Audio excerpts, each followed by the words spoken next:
Informer au quotidien, c'est notre devoir. Chercher l'information pour vous, c'est notre passion. Madame, Monsieur, bonjour, bonsoir. Ça dépend de l'heure à laquelle vous nous suivez de partout dans le monde entier. Bienvenue dans votre émission.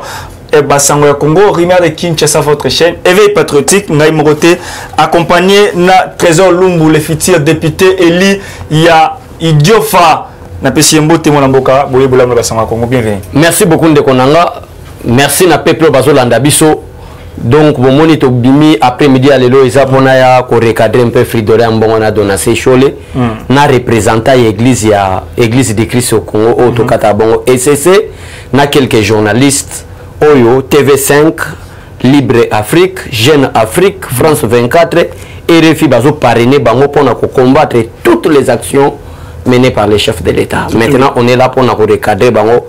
Na dose bonge kana bango pe tout le botondi makambu ici bandi bandeko serrez vos ceintures tout bana vato kotana ba sujet sur l'actualité o eli amokoma le lot tout en sur arrestation et en fait procès Bukangalonzo autrement tapono devant la barre après un temps ba pesi prochain rendez-vous en mois de novembre mais moto yo abandé ko accompagner bandé ko samba comme on dit Christo Blair à la Ligue sud-africaine, comme lelo bakangé l'aéroport international Njili, alingi achamuka na fausse identité.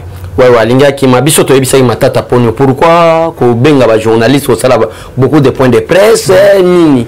Eza ba journaliste ba na posa na yote.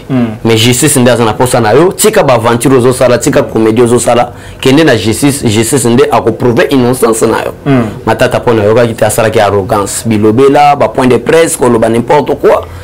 Bon, souka lelo vérité, en yebani mutalinga ki monsieur matata ponyo. Oh. Oui, matata ponyo mutalinga ki monsieur parce que yende aza témoin gênant. Hier ozane, asa ne prison makalate, asa ne sud-africain.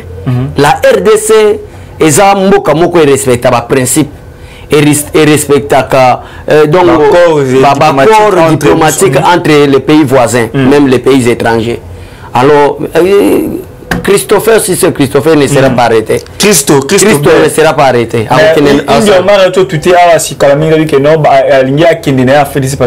Pression, il semble que non a témoigné contre Matapon. Et Barolobande, Matapon a yibagi na régime à Félix Sécurité.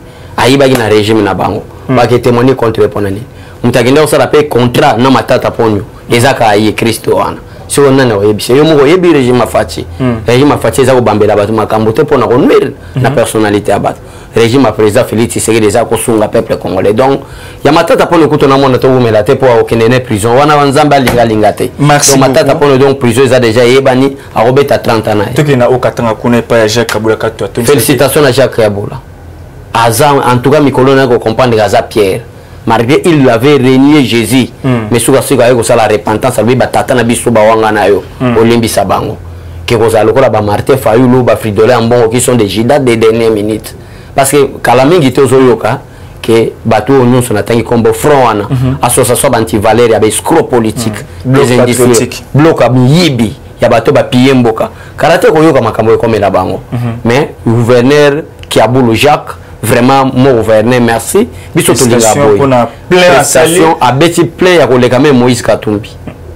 Oui Stade Moïse Zamuke Boit wana zanzungu lo stade Matis stade de la Kenya ya un des premiers stades na kati ya Mbujima ya Kagra Katanga Mobimba plutôt mais Moïse Katumbi so beti ka mo bolo ne wana muke atondisi mo 20 personnes zo buleke oki message ki abulo apesi abi biso nyonso baba kyungu atikela biso Fati 2023 élection za pour na président Félix Tshisekedi boye la biso komba musote kopesili mais yangwana batu bakimi apparemment pré-campagne bandit déjà tourné pré-campagne bandit ça système ka bo préparer babas parce que je ne crois pas que Moïse Katumbi a possédé pour azo sala front je ne crois pas que Martin Fayulu a possédé au sala front pré-campagne pourquoi par contre bazana diabolisation biso tozana vérité éclaircissement. Donc c'est tellement au mito moi net Jacques Kabula azali mukitania ndeko baba kyungu. Oui yende a confirmé donc l'homme le plus populaire ministre est Jacques Kabula. Donc katanga bela maboko katanga ezana maboko na parce que batebele baza ko ba photoshop bazo tindela bat na ba internet botala albumba shinde nazo bongisango botala ko Louise lelo to yo comprendre que ezali ba photoshop ba immeuble ba photoshop et belo lokuta boulevard ya solo yango ki abola sali.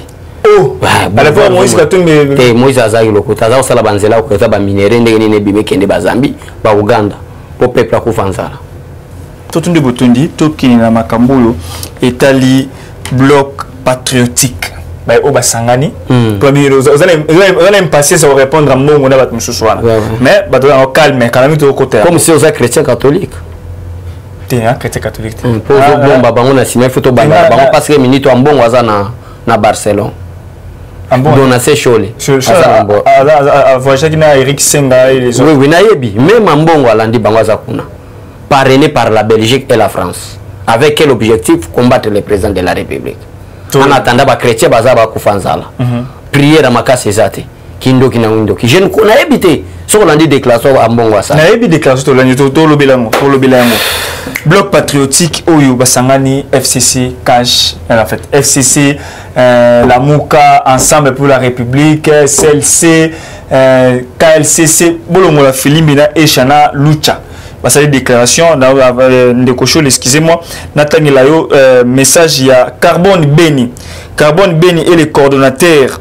Il y a, parmi les coordonnateurs, il y a Mouvement Citoyen Filimbi. Alobi Boui, dans le message naïe. Voilà.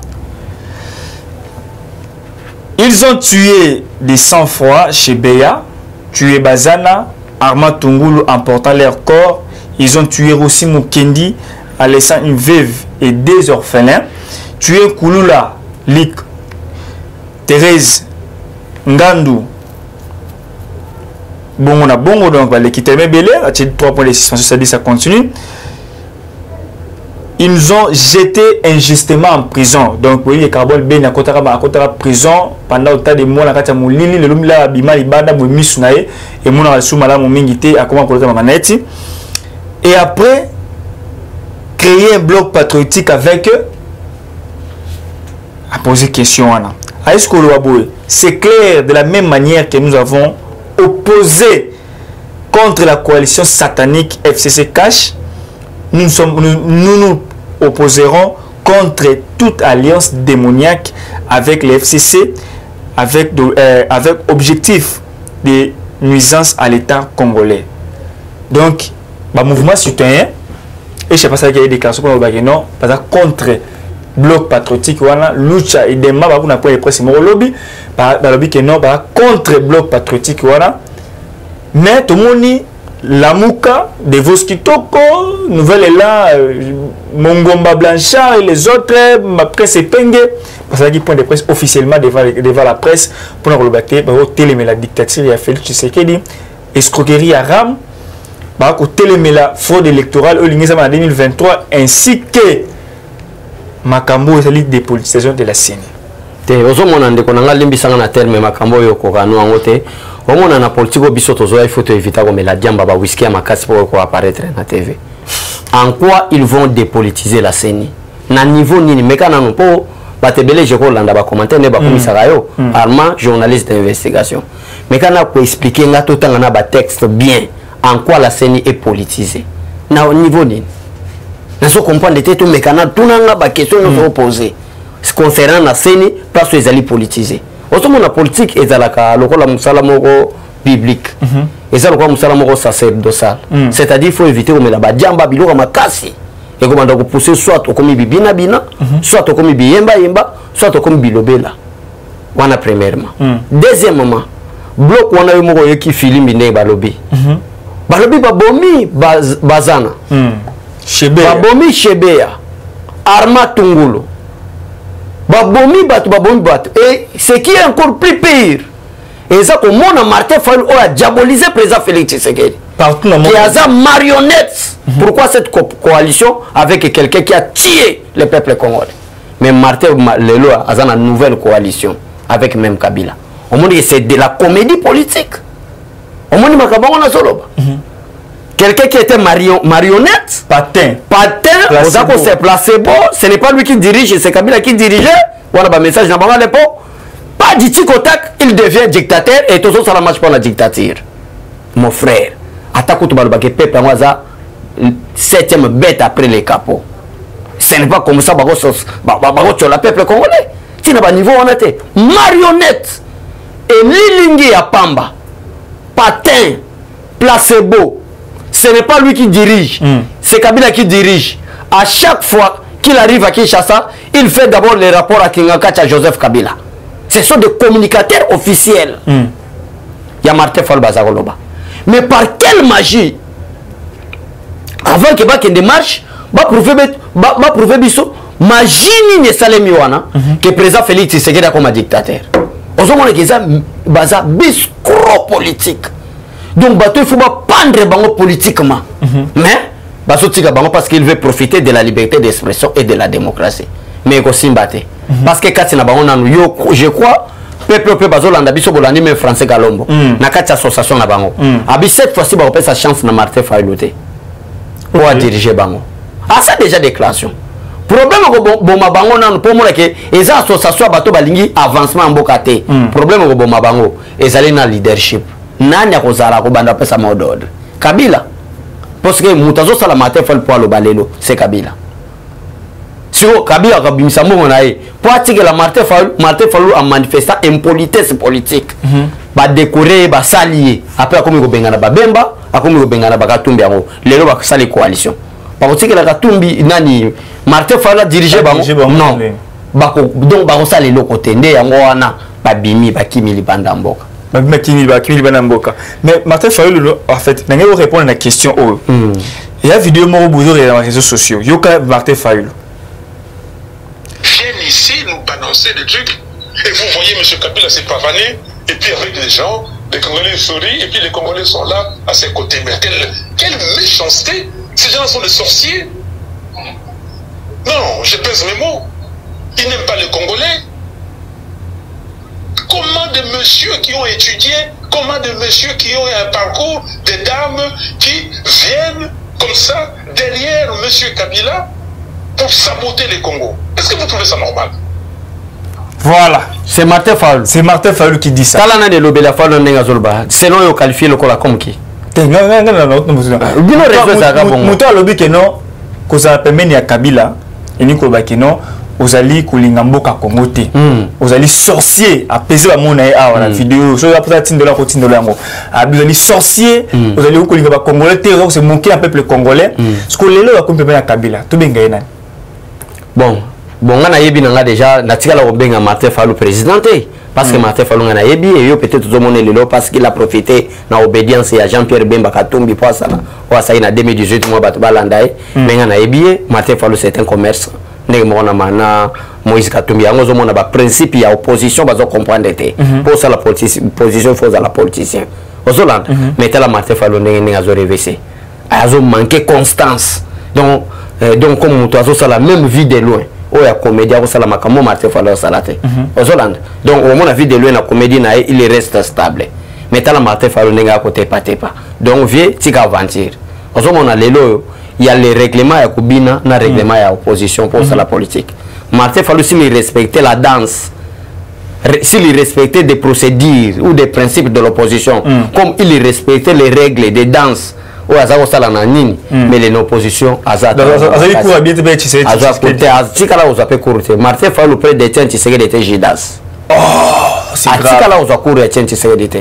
Donc aujourd'hui, si on nous pose la question, avant la mort de Jésus-Christ, il y a disciples 12. Parmi les 12, il y a ce Judas. Judas c'était un disciple de Jésus. Mais un Judas auprès de Jésus, c'est Martin Fayulu, un disciple de Tiens Tshisekedi auprès de l'IDPS, pour la stratégie IDPS, pour avoir quelque chose. Ça, c'est Martin Fayulu. Il y a si le col la politique et ça trahison jusqu'à présent Martin Fayulu a constaté et on a arme la politique sans la constance voilà ce qui est Martin Fayulu voilà des comédies politiques. Merci beaucoup.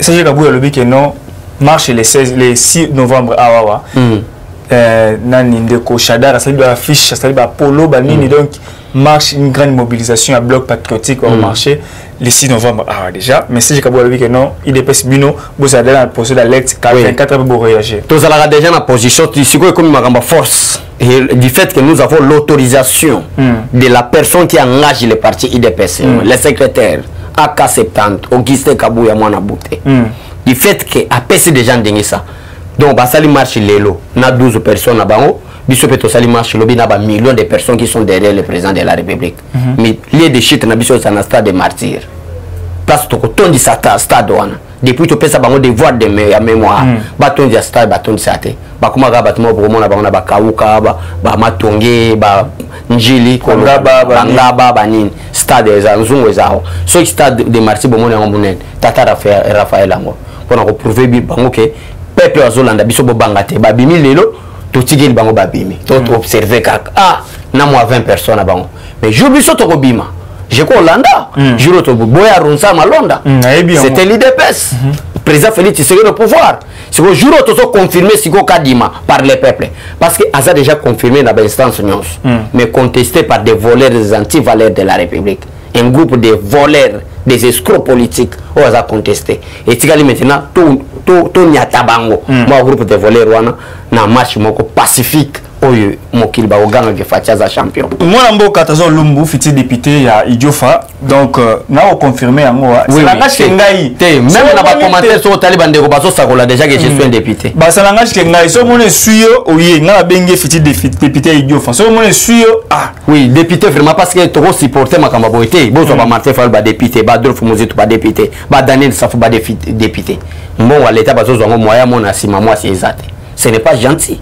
Vous comprenez? Donc, il faut que les députés soient valeurs. Ndenge bande ko ba soutenir biso to bima ba député to tcha ba loi bien. Ba de père et de mère les canapété, muto aza métier comme président de la République mais ba on même ministre na ya moi reconnaître origine nae. Pour ça na batumusu est-ce que ndeko nango que c'est une malédiction ko wanga na mabele nayo. Na ko tiko wanga na Congo te. Bo se kabiso ko weza na passe nzala ba nini problème te. Je reste congolais. Na ko wanga na ngote mais malheur nayo muto zo ko luko diriger ba congolais wanga na nationalité nayo. Trésor Lumbu, Moutmouna Souizali Boy. Deko Ambongo a fait une déclaration moko solennelle pour le Bakino, il se sent en sécurité. Allez que se sentir en insécurité. Namboka Oyo, Azali en insécurité, Azali protégé. Oui. Deko Abe Chou, l'Inde, on a oublié l'autre fois Trésor Lumbu. Mais Makamunde na Eli Angwana na l'accès avec voilà, présente que sur donc, si on a fridolé à l'objet qu'il se sent l'insécurité, n'a rien à faire. Mais il a raison. Aza totalement a raison parce que il est les ténèbres. Félix Tshisekedi est la lumière. Et les ténèbres ne peuvent pas régner là où il y a la lumière. C'est pourquoi il se sent l'insécurité. C'est un sorcier. Un sorcier devant la puissance du Saint-Esprit doit sentir comment? À l'insécurité. Ne voyez pas l'insécurité d'abord comme l'insécurité physique. Non, ce n'est pas l'insécurité physique. C'est l'insécurité spirituelle. Bisuko bakendako salakindoki.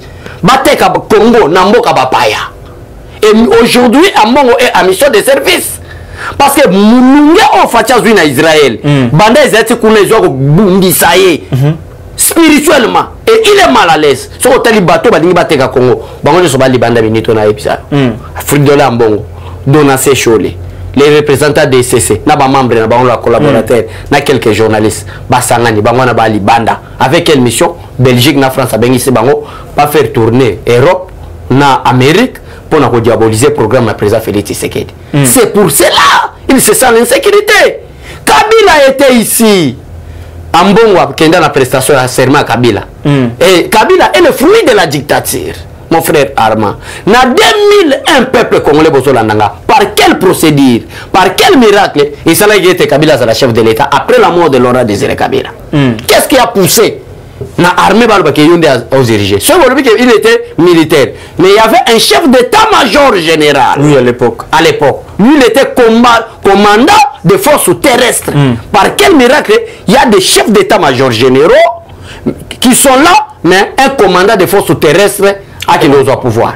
C'est le fruit de la dictature.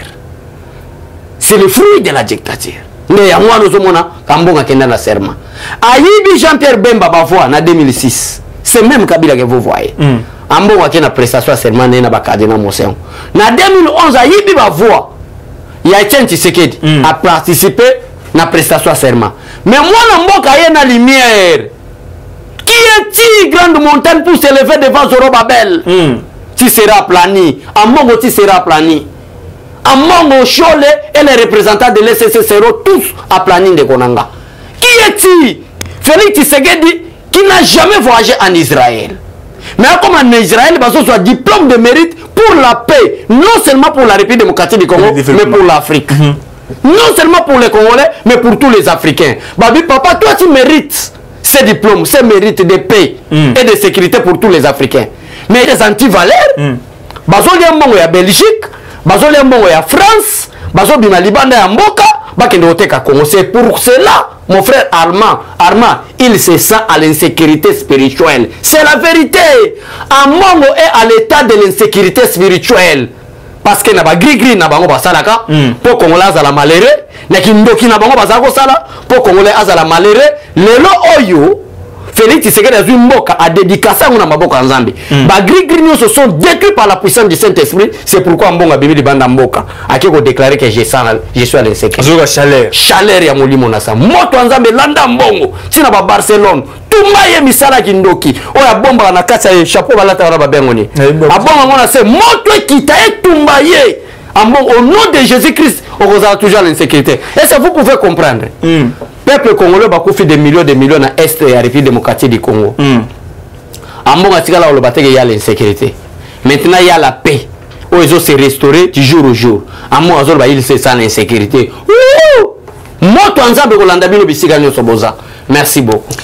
Voilà, au lobby, Ambongo ici sans l'insécurité spirituelle. Oui, c'est la vérité. Ils ont physique. Et récemment, tout le monde a menacé la centre de Nonga. T'es Kolanda, t'es nazo ici batouté. Et ça va pire petit né à jeunesse et église catholique. Aux Hollanda, bah là ici bango ba polo ya IDPS. Après bah pesi bango ba levé te bo kende kuna bo ça la trouble to diaboliser que ça bataille IDPS. IDPS c'est ça makambo wana. Ambongo azana ni hypothèque attaquer. Jeep Kabila sombela kai et atonda kapete. Azana ni po baketake. Ezaka ke Ambongo se sent à l'insécurité spirituelle. Et financière te financière te. Pour gratuité l'enseignement pour BBC. Oui, malgré BBC mais bazo so financement à Belgique na France pour na détruire le programme président Félix Tshisekedi. Peuple place yoza ko boulette d'abord ce n'est pas l'église catholique mais c'est la Senko. Quelques 5 à 6 prêtres ou évêques au bazana 4 dirigés par Ambongo qui sont leur cardinal de Angwana bazo bondisa programme Félix Tshisekedi mais il n'y a rien mon frère. Il n'y a rien. Il n'y a rien. Oui, des déclaration c'est fort hein. D'abord, on peut l'arrêter. Cardinal, il y a bien Mboka, non, en insécurité. C'est grave. Non, il y a insécurité, c'est atika. Aujourd'hui, on a dit que insécurité. Le peuple congolais, on a mis sur les alliés, à qui on a l'émission, déclaration na Jeune Afrique. Combien de fois on a révélé dans le peuple congolais que Jeune Afrique, basombi bango na mutumo ya métier à Katanga. Pour pas diaboliser le programme Félix Tshisekedi. Tala mensonge ya bateau bazo diriger Senoko. Combien de fois donné cholé alors que les 40 000 smartphones oyo bazwaka ezaki ba pays africain que pays africain na batinda pour na contrôle l'élection. Mais Olivier Kamitato era leki. Alors nous avons dépensé l'argent pour acheter 40 000 smartphones pour le contrôle de la centrale électorale. Candidat c'était pour Fayoulou. Mais Tala donne ces choses, soi-disant serviteur de Makambo Salah. Donc, dès qu'on a là, ils ont reprouvé que oui, bolélé en insécurité, nous confirmons peuple bon déclaration en athée. Déclaration des et l'autre côté de anéantir. Mais ce qu'un mot a déclaré, c'est la vérité. Qui ne peut pas quitter le Congo, mais va s'occuper de la puissance et à Saint-Esprit. Voilà. Tout le monde a photo les réseaux sociaux, tout le monde a Fabien Kouswanika, photo na Eric Senga, photo na Cholet, photo avec mission de service. C'est ça là que nous avons qualifié. Hollanda, Landa Kouswanika, Hollanda était donc au niveau raisonnement na ezaka niveau la taille na ezali. Na Hollanda makamba Kouswanika to na ebdaye na ebi epete. To lo babato balingi pateka mboka. Ba dona se Cholet, ba fridolé en bongo, ba utembi, talaka batiki ba brebi en Nzambe. Peuple de Dieu, bazo telengana nana ko lesa bango liloba. Bango ba bimi ba mission diplomatique, mission d'état. Oh l'état français na l'état belge, azo bimisa mon pour alloger bango, alesa bango bazo ba frais de mission, na ba frais de risque. Mais bazo la ta sotania wa, azo loba lokola batwa uta lola. Or que des sorciers o bazo kutana na puissance ya moto Nzambe en direct à Israël, ndé kimisi bango Congo pour pas qu'il ne déclarer à l'insécurité. Et en bon quoi que quand il parle il est à l'insécurité, azo ko sa solo ba makamba solo, mais c'est l'insécurité spirituelle. Et quand il déclare qu'il se sent l'insécurité, pour banani ba ko protéger. Pour banani ba ko protéger. Parce que bango ba promettre qui passer ceux qui nzinga. Par le trahir qu'on vote qu'à dimaté, voter Moutonabiso et Bokoto, ce que voter to copé sur la Monisco pour la Monisco et protéger. N'habite sur la Nanzinga. Mais qu'est-ce qu'un bon attend pour donner sur la Tindre Monisco? Des escrocs dans la religion. les escrocs de la religion. Ndeko Nangai, remise et reprise à Meida Kuna Kadima, remise et reprise entre Kadima et Kone Nanga, fini quand maintenant vers les élections. Tout bien, on forcément communiquer à la communauté internationale de Sali, avec 17 autres pays. Pour nous constater, peut-être va constater où il est à Congo par rapport à Sini, mais là aussi l'intégration à la pour que consiste à la carte à Sini, bon pour évoluer montrer que non des communautés internationales désapprouvé ni ya Kadim. Et bazo désapprouvé te bandimita à communiquer bien. C'était la Belgique, le Canada, les États-Unis d'Amérique, l'Allemagne, la Grande-Bretagne, quelques pays là. On débat ça la déclaration la déclaration ils soutiennent d'abord le gouvernement Sama. Wana yo tanité. Bazo soutenir d'abord le gouvernement Sama, bazo soutenir pe ba membre ya CENI pour les élections en 2023. Et basengi na batunyo so ba mboiter les pas pour organiser les élections. Mais basengi président sa batunyo. C'est le discours président de Bacha aujourd'hui. Botinda batona bino token élection. Si le président au salani. A vous affirme ba Moïse na Simana Martin Fayou. Nakabila Nasima. Tinda Baba prénom. Bah aussi on va retirer l'ordonnance. L'ordonnance à chef va retirer à côté. Chef a déjà ordonné, c'est Denis Kadima, le président de la CENI, point barre. Tinda Batuto qui est d'élection. Oh, nous sommes comme une comédie. Voilà, il comme aventure, bozo ko sa peuple a esprit faible. Et na koyeb sa peuple na biso balanda biso. Bozo la esprit faible te loko moko ezate. Ce sont des grimaces. Ba grimace à pamba. Parce que ça peuple congolais bato balenga po amoni alati mvela wana so babenga sultan bato balengi ke ambongo mais il n'y a rien à lui, il n'y a pas la crédibilité à lui et mvela wana ezala na crédibilité dès que tu es sérieux ni mvela la crédibilité tala série malula voilà tala série malula on comprend vraiment que crédibilité ça sultan ne peut la valeur mais sultan wana doit valer si à la crédibilité tout à fait voilà. Merci beaucoup Ndeko Nabiso Trésor Lumbu tout le monde qui est na soka émission mo moi lelo to kina ma état de siège de oza ko juger ngol le kan là oza état de siège tokos ki toko makasi malgré infiltration évolution zo kende malamu ndeko ngana ke Goma na ke Bukavu na ke Masisi to ke Beni to moni réalité to za déjà au-delà il y a 70% pour qu'il y ait une paix totale dans la partie Est de la République démocratique du Congo. Bisogno surtout s'allier, bravo. Il y a FRDC, tout s'allier. Bon, moko, on a un peuple basé dans le niveau Est, pour être tout bouté dehors, bangonia nabiso, qui bande en boca. Voilà. Mais la carte nationale, ministre de la Défense, qui n'a pas les motions de défiance contre eux.